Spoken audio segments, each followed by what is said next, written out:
Hello and welcome to the Run As Well podcast with me, Rick Pearson. And me, Ben Hobson.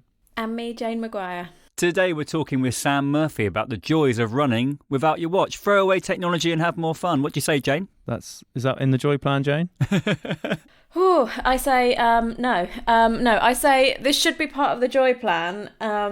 But as you both know, and probably the listeners by now, if they've hung around for long enough, I'm a control freak, guys. I could not run without my watch. I'm all for running with my watch turned over, so I can't check it all the time, but I have to have it there. What about you guys? Yeah, I need to know it's there. I need to know I've got something to look back on. What about you both? Because of this is a fantastic audio medium only, I'm going to show you both that I'm wearing a Casio. Oh, me too. Yeah, I'm Casio'd up as well. That's the current state of play. I think last year I started running without a watch all the time. I run with it now, a fair bit. As in, I'm back on the old. I have a GPS capable watch, which I do run with. But I do also like just heading out with just the Casio on, and I've got a Whoop band. I'm visually demonstrating that to everyone. I've got a Whoop band, which I'm quite enjoying. Ben's wearing like 20 watches up both wrists. Yeah. He's laying out his stall, isn't he? Yeah. I like running with the Whoop on because it's not a GPS. I mean, I don't take my phone with me, so it's no GPS. It just does all the like heart rate metric stuff. So it tells me how like effort wise what it was like. But I don't know how far I've gone. So I follow you on Strava, Ben. Where do all those? Yeah, that's when I am running with the GPS watch. Oh right, okay. So I mix it up. Sometimes I do, sometimes I don't. And I treat the without watch ones as the like doesn't matter at all. Yeah. Just run kind of thing. And then the ones where I'm like, actually I need to go and do a session, or I want to like try a new route when I have to map it out and put it into the watch and do all that sort of stuff, then that's what I'll do. I think you're articulating the enlightened middle ground, which is kind of watch on certain occasions, but also the capability of going watch free. So it doesn't have to be a kind of all or nothing affair. Nothing has to be all or nothing, does it, Rick? You don't have to have that hard and fast with everything. A little bit of this, a little bit of that. Love that. I think that seems to be the way forward. But Jane, you're like always with the watch, right? Never running without the watch.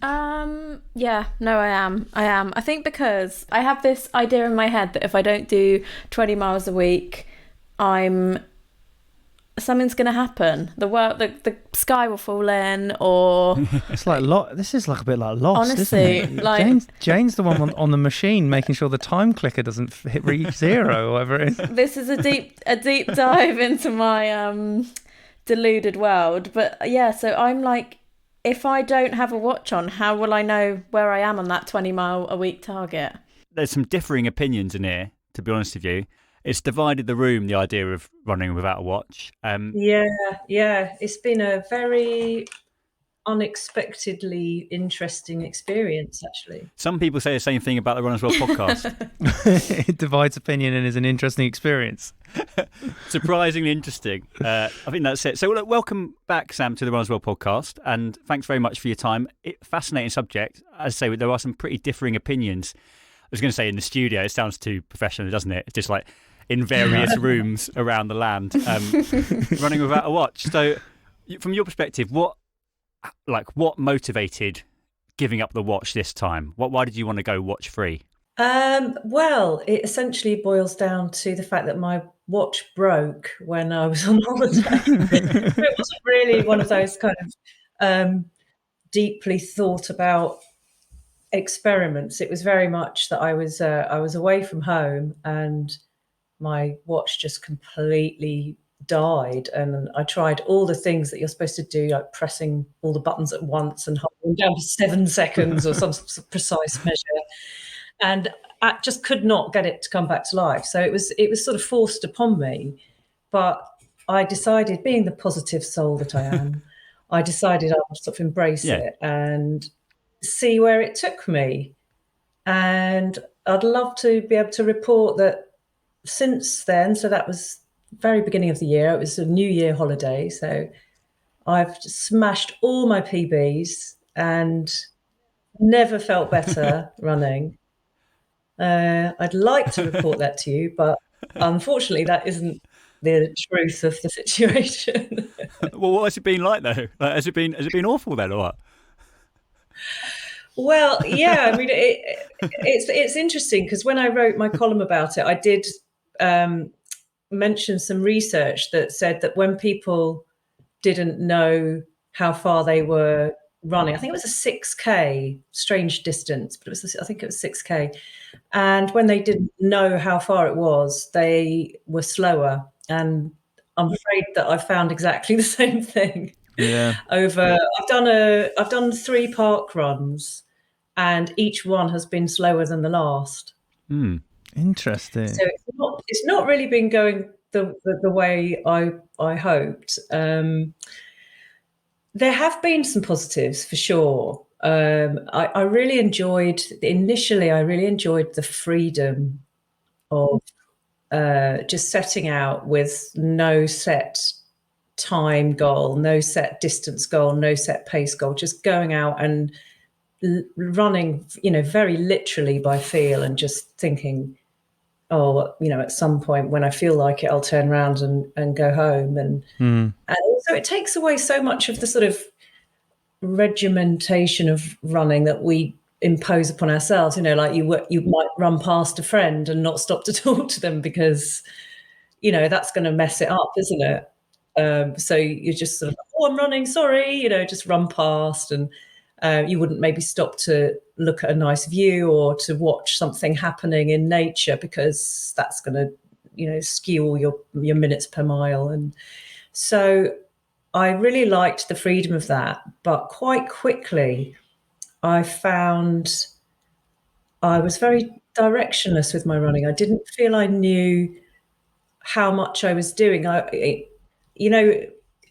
a proud Luddite, that I still keep a paper training diary.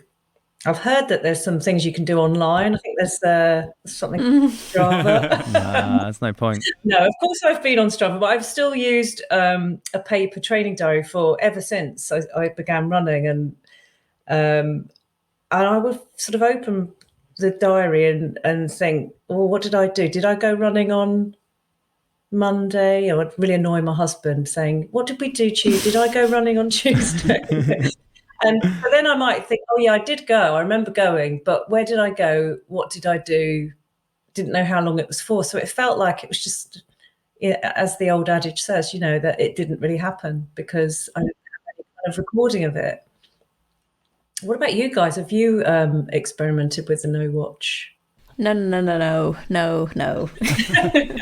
Sam, I'm a control freak, Sam. The thought of not knowing how far I've gone or how long I've gone, I just don't like that. It makes me feel a bit stressed.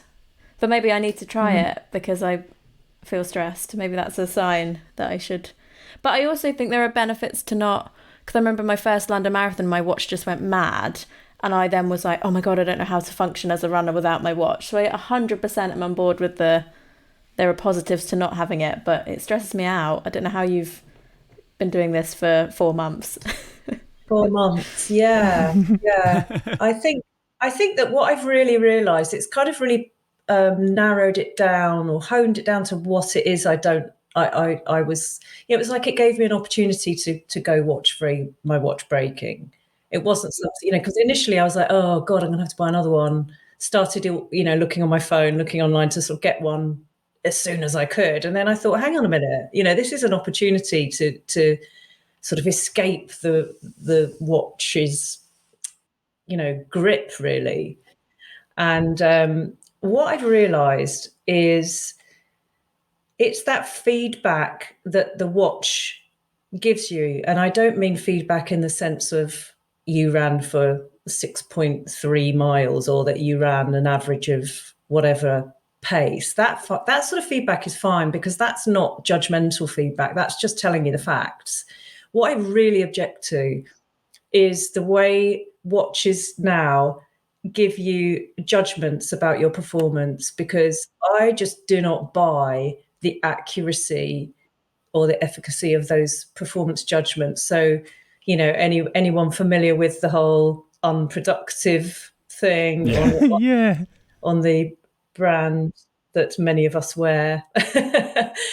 and the detraining effect. I mean, really what that watch wants you to do is every time you put it on, it wants you to go out and run some hard intervals or a tempo session, and then it will tell you you've done well. It doesn't want you to do easy runs because they're unproductive. It doesn't want you to do runs where you're climbing over stiles and opening gates and running through muddy puddles because that's unproductive. So it's only going to reward you with positive feedback on a very specific type of run. And I don't believe as a coach or as a runner that is a healthy or useful feedback. And I wanted to switch that off, and I'm not sure you can. Can you switch that off, Ben? Rick? Ben? I'm the wrong person to ask, Sam. There are definitely ways you can adjust all the feedback things, but I know what you mean. Like there is that, even when you're running and it says condition, and it's like minus, not good. Oh, or minus, something, like nothing can make you feel more, more sort of deflated than you're into minus when it says condition -4 or something. Especially if it was actually feeling quite nice or something. Like you sort of went out and you're just like cruising along and you're like, actually, do you know what? I'm really enjoying this. It's quite slow. It's very slow and I'm having a lovely time. And that's a nice thing. Condition -4. Oh, come on. I was enjoying that. Yeah. And immediately you are -4 because you've been told you are. Back to your question, Sam, about if we have or if we haven't. For a long time, for probably a good year or so, I didn't have one. Because off the back of injury, I was getting a bit frustrated with running just generally, and I found that the watch, and not necessarily the watch, but the subsequent uploading of data to different platforms and that sort of side of the tech became a real burden of just having a run, especially when you're injured and you're trying to come back and you're off doing a run walk or like a mile at the most or something like that. And you don't need a watch and you don't need that feedback and you don't need it going somewhere else for someone to go, oh, well done for doing a mile. So I kind of got into the thing of just being like, I used to go running all the time and never had a watch on. So why do I feel so sort of duty bound to this now? So I just didn't. Just got a Casio so I could do some to time things like I'm going to go out for 45 minutes, set the stopwatch, go. Sort of had some ideas of routes in my head, just local area that because how far to sort of go roughly and to come back again. So I did it for a while just off the back of that. Then I got used to it and was like, this is great. And then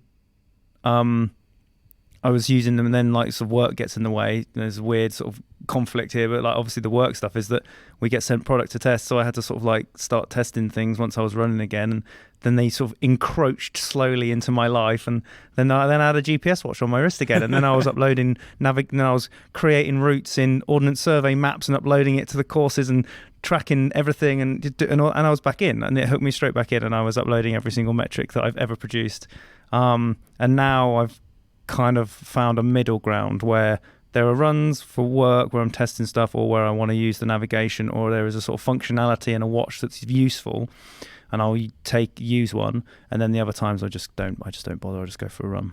Yeah, that sounds like a really good happy medium that you've come.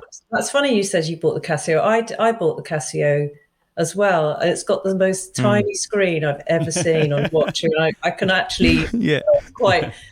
Yeah, well, mine's even narrower. It's about sort of 2 millimeters tall. I can't really read it. Guys, and then it's the Casio Club. That's the one I've got. That's the one I've got, and it's got a hilarious light on it. You press the light, and it lights up the sort of top left corner of the screen. Yeah.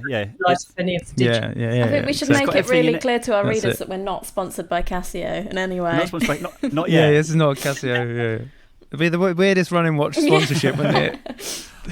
I want to make the case for watch-free running, Sam, because I actually thought you were going to be a bit more pro, losing your watch. Hardline. Regretting I think 95% of the runs I've done in my life have been without a watch. Every PB I've set has been without a watch. And I think that actually it can go the other way, where a watch can set you some expectation about what you can achieve in a race or running that actually you're better than. But you look at the watch and you'll be like, oh my God, I'm going too fast. Whereas if you didn't have a watch, you just run, and it's just much more like to feel, and you can push yourself actually to a place that maybe your watch would be telling you that you can't go. So I always encourage people to at least try the odd race without a watch, because I think it can keep you honest to watch in a way that maybe if you're not running with a watch, you don't have that. But I think you can get more from yourself maybe without being kind of tethered to technology in that way. Yeah, I mean that's a really good point, and I think actually racing is one time sort of tradition. I would never sort of be looking. Maybe the only exception to this would be a marathon, but I would not be looking at my pace when I was racing, especially over a shorter distance like a 5 or a 10K. I wouldn't be trying to keep to a specific pace. I would definitely race on feel and then use the watch afterwards just to review sort of what I'd done, what happened. And I think people who are trying to race to specific paces and looking at their watch all the way, I think that's quite that's really asking a lot of yourself, and it probably does have an overall detrimental impact on your performance because nobody's pace is 100% consistent all the time. You've got differences, you've got twists and turns in the course, you've got slight inclines and declines, wind direction and stuff. So to try and expect, I think that's really come out of us having that opportunity to look at pace calculators online and so easily say, well, I've done this race in this time, so as I should be able to achieve X, and that means I need to run 7:52 a mile. And then you're looking at your watch. Oh my God, I'm not at 7:52. I'm at 7:58 or 7:20 or whatever. And I think that people can get very caught up in being really enslaved by those sort of pace metrics. Rick, I kind of would have expected back in January, February that I would be, fighting the corner a little bit more for watchless running. And I think it's very much about just getting those basic sort of statistics and stuff. So, I mean, I've been running with Jeff once a week. We've been doing a little session, and it's, I'm constantly saying to him, oh, how far did we go? Or like, how long did we run for? Because he's got the drug, hasn't he? He's the one with the with all the data.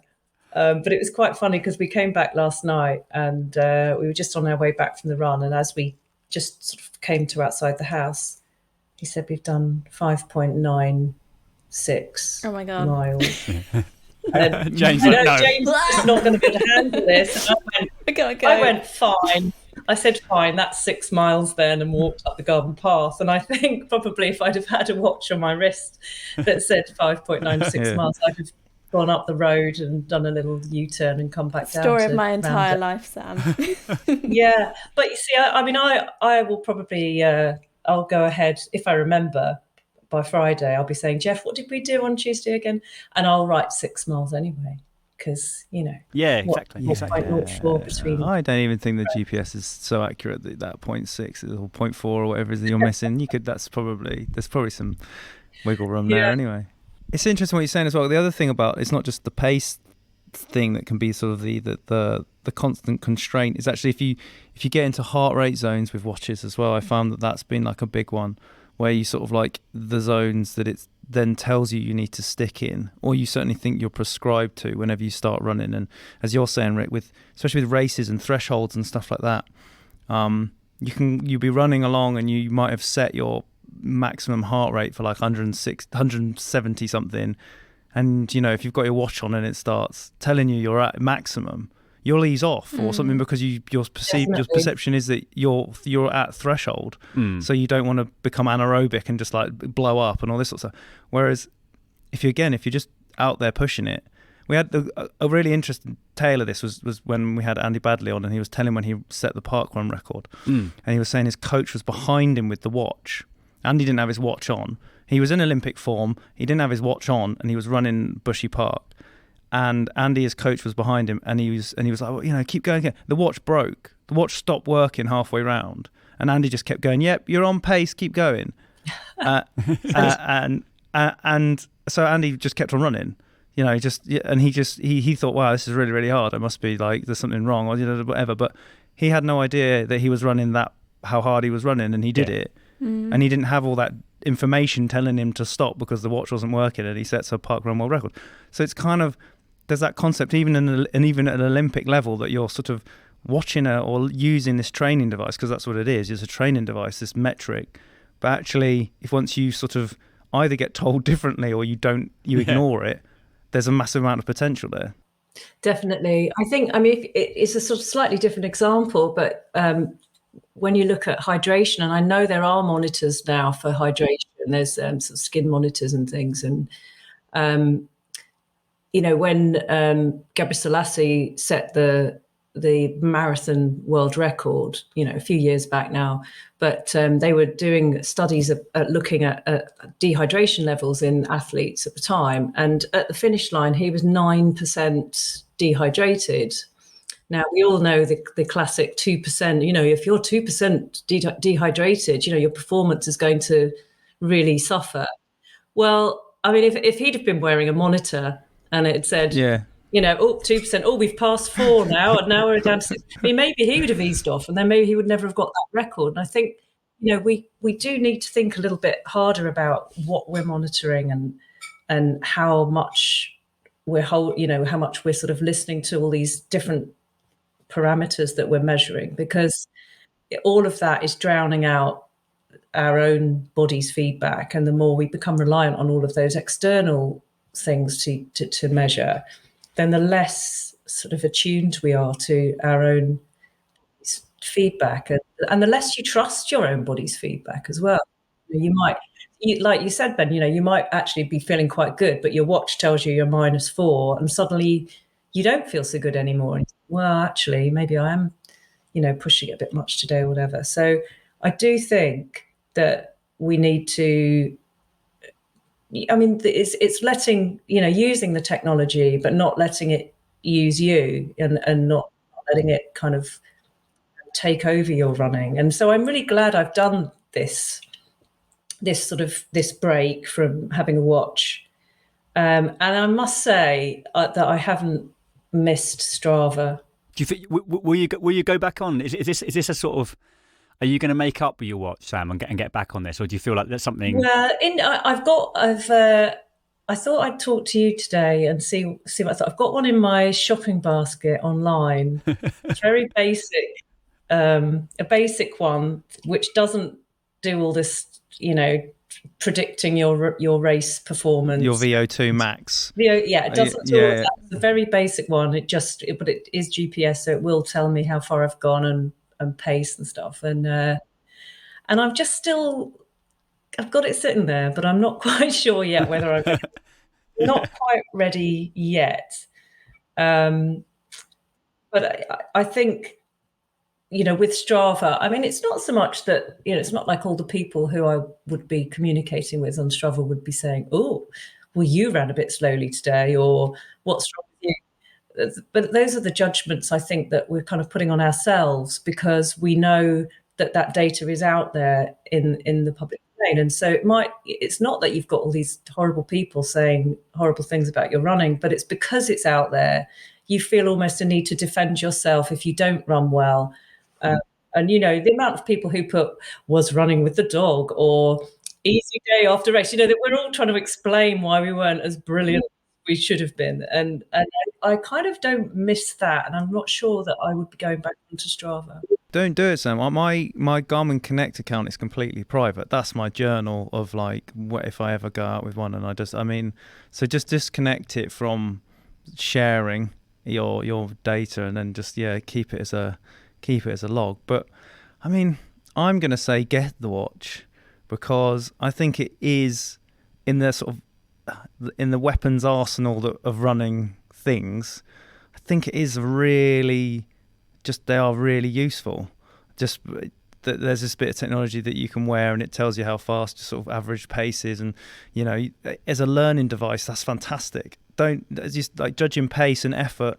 The only reason why I can run along and have a rough idea of what I'm doing is because I wore a watch for many years and looked at it. You know how long routes are, don't you? You know how far routes are. And know that actually this cadence and this effort is probably about 8:30s, and I'll look at my watch and it'll be roughly 8:30, and it'll be like, that's because I've worn a watch and have educated myself using that watch. Yeah, that's interesting. So Jane, as a watch slave. I'll wear that badge. I'll take it. So if you were not wearing a watch, or if you weren't looking at your watch, how good do you think your own pace judgment is? I think I always thought it was pretty good, but I've been wearing my watch kind of upside down, so I can't check it as much. And I was actually, this rung, what I'm listening to what you've said really resonates, because I ran a half marathon recently, and I was running with a friend for about 10 miles, and I kept looking at my watch and I was going, God, I'm going too quick. And he was saying to me, but we're chatting. You're having a conversation. Yeah. But in my head, that's not my race pace. I'm going too quick. And if I hadn't been running with him, I'd have just hung back. But because I was talking, so I must have been fine. Because if I was at race pace, you wouldn't be able to talk, would you? So then I'm like, have I created this whole world with my watch? Is it a lie? Is it all a lie? Like, is my watch lying to me? Or was it the GPS that was just going haywire, and actually we were running a pace that felt okay for me, but my watch wasn't, because it was in central London, my watch was just telling me something different. So do you mean I feel like racing, I will not have a watch on in future, but I don't know if I equally need to do more kind of speed stuff without a watch, but then how do you know how fast you've gone? Like, I just can't break out of it. I don't know. But one thing I was thinking about was using it just to sort of measure the length of either the distance or the time, whichever I'm doing, and then just review it afterwards. I mean, that's kind of what I've always done, settling down with the paper training diary and the watch, going through the laps. That's the traditional Murphy way. I do think, though, because I think these days watch brands want you to wear your watch all day, don't they? They want you to track your sleep. They want you to close rings. They want you to constantly be looking at your watch. And I think for me, with my obsessive personality, and I've spoken to friends who are much faster and much better runners than me, and we've all kind of agreed that actually this whole kind of mentality of keeping a watch on all the time is not good for anyone, because athletes have off seasons, athletes take their watch off, and unless you're an athlete, do you really need to know how well you've slept, or do you just know how well you've slept? Well, yeah, or do you just go to sleep? And it probably makes you sleep worse, doesn't it? Having that thing on your wrist. For me, like the whole, I've never, I don't want to name and shame Apple, but I've got an Apple Watch and I can't wear it. Like,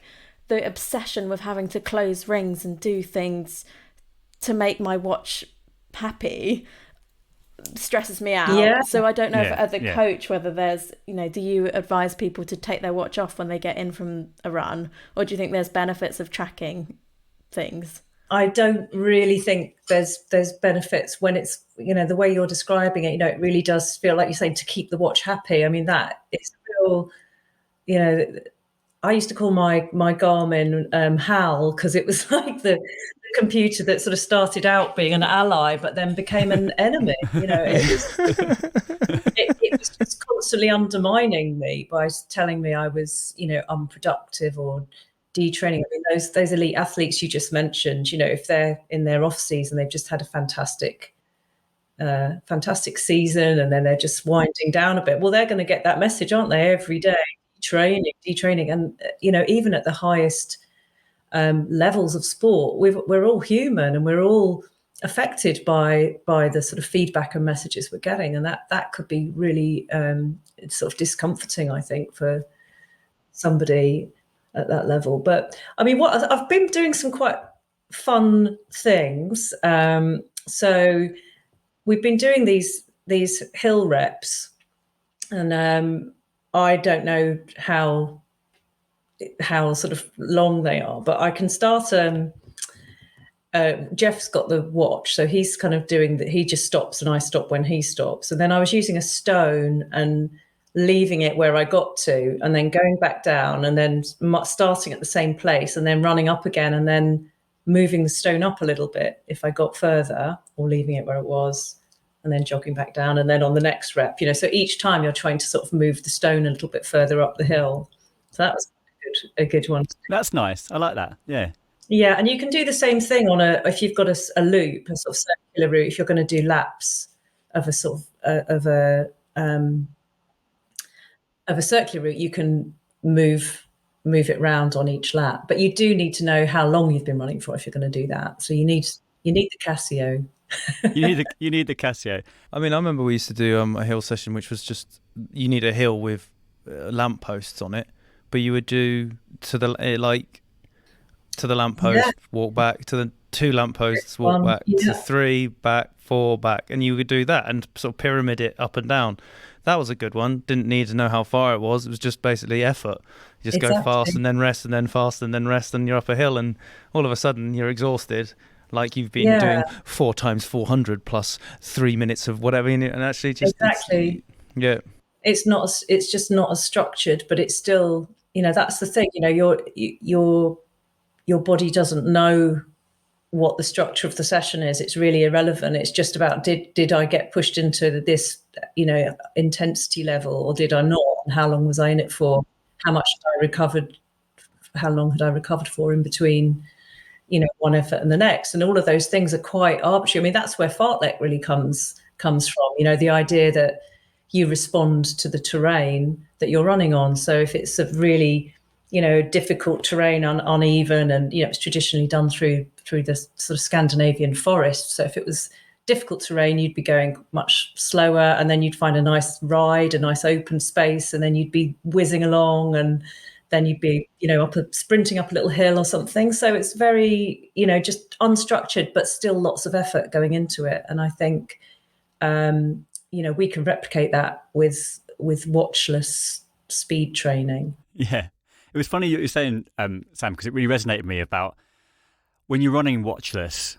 I remember when I was doing this and racing watchless, and I felt I was involved in some sort of noble pursuit running watchless. but I noticed that actually, essentially, I would ask someone during the race, "Oh, do you know what time we're on?" And you're saying with Jeff, you're kind of passing the burden of technology onto someone else. So you're not actually kind of making any kind of stand. You're just not taking responsibility. We would never be the same place in the course, Rick, but I would say, get a watch, mate. I would not help. Get a watch?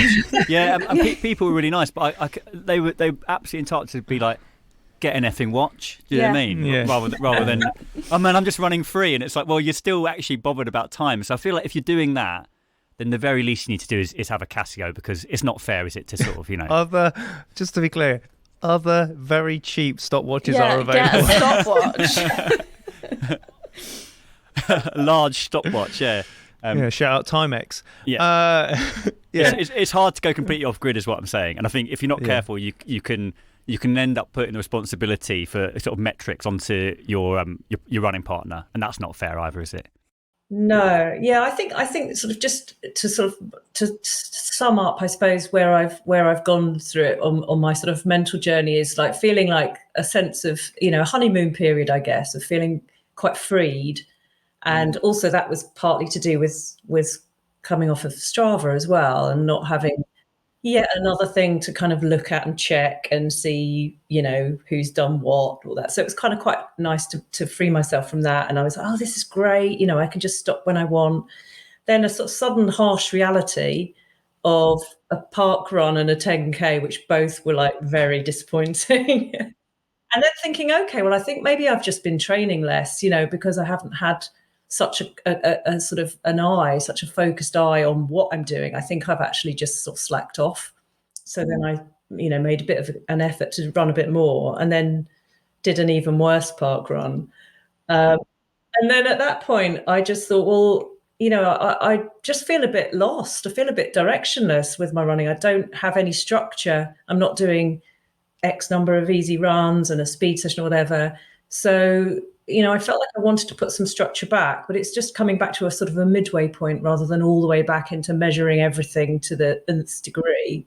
I just want to have some clearer idea of what I'm doing and how I'm faring, but not go back to, how. You're not going to order, maybe you should order, a trundle wheel, Sam, and you can just get measure out courses, there, measure go for the walks with the trundle wheel and measure those routes to the nth degree. Get the string out and measure it on the map. That's what we used to do. You see. Getting a digital map reader where it was like a little wheel that you wheeled across the map. That was in about the 1860s, I think I did that. Sam, what have you got coming up this year, running wise, without a watch? Well, I've been busy writing. So I've got a new book coming out in September called Run Your Best Marathon, which is aimed at not complete beginners, as in it's not like anyone, start from zero, run a marathon. It's for people who've either been running a little while and want to step up to the marathon, or for people who've already done marathons, but just don't feel they've quite, done it justice yet, haven't quite cracked it. So it's sort of uncovering some new training methods and some new advice about racing and sort of the psychology of racing in particular. Found really interesting. Sam, thanks so much for coming on the podcast, talking about running watch free, the pros and the cons, and where you've arrived to. I think it's something that's definitely a divisive issue and one that our listeners will be interested in. So thanks for your time. Always a pleasure. Thanks for having me on.